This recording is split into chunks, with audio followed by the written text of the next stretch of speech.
we are Franciscans. Right. We trace our history back to St. Francis of Assisi, Mm-hmm. who was born in the year 1182. So it's over 800 years.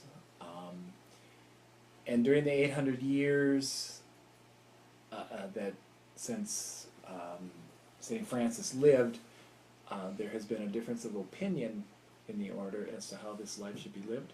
Mm-hmm. And to the extent that there were two splits in the order. The first one occurred shortly before the time of the death of St. Francis. Mm-hmm. And the second one occurred in the 1500s because, again, usually the issue was about poverty. How are we supposed to live the vow of poverty in this world? And so as a result of the second split, the Capuchins came into being. Okay. So we've been here since about the 1500s.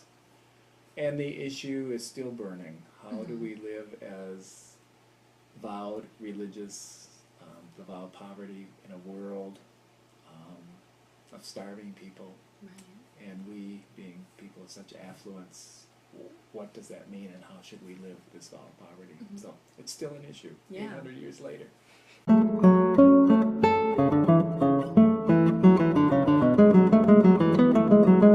Our charism is that we're just pretty much ordinary folks.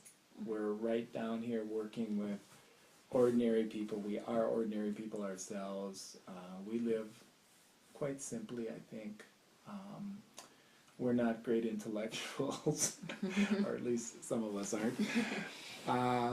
But we're just kind of involved in the nitty-gritty of life, and we're not afraid to get our hands dirty. And so I would say simplicity and joy. We try to be joyful people, but simplicity and joy are probably, and solidarity with poor people is probably at the heart of our charism.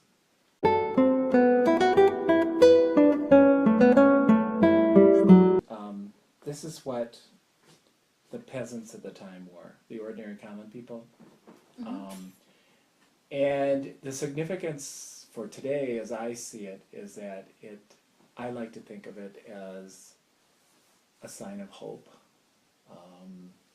That it's a reminder that there's a world beyond what we see and feel and perceive right now, and that this points to that greater reality, to God. So I like to think that that's what this is about, and that it's, again, a sign of hope that this is not the end. That there's more to come, and there's more that will be, and it's good.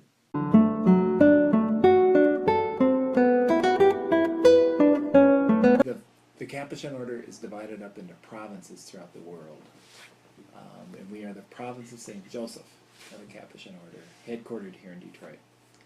And there are about 175 of us in this province, and I am one of the brothers, one of the members. Okay. Okay? And my ministry right now is director of the Capuchin Soup Kitchen, which is, it's one of our major ministries within this province. Mm-hmm. It started in 1929. Wow. Yeah, so we have a long tradition, long history. And it's a big ministry. It's we have a budget of $8 million a year. We have 5 different locations where we provide services in Detroit, and we have 70 employees. So.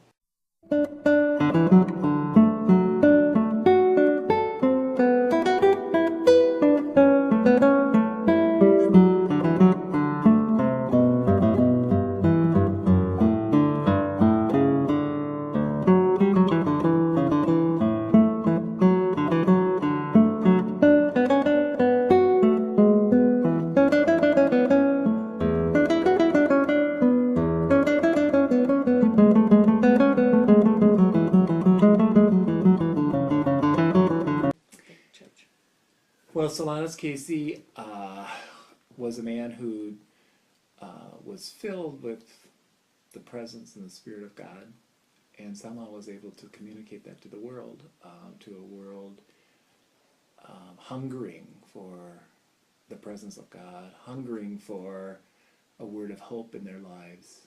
And he really lived a life of gratitude.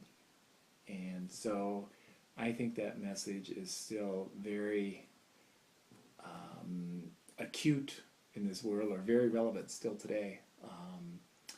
We live in a world that's hungry for a meaning in life, and for hope, and I think he still communicates that to the world. His message is still very much vibrant and relevant to this day and age.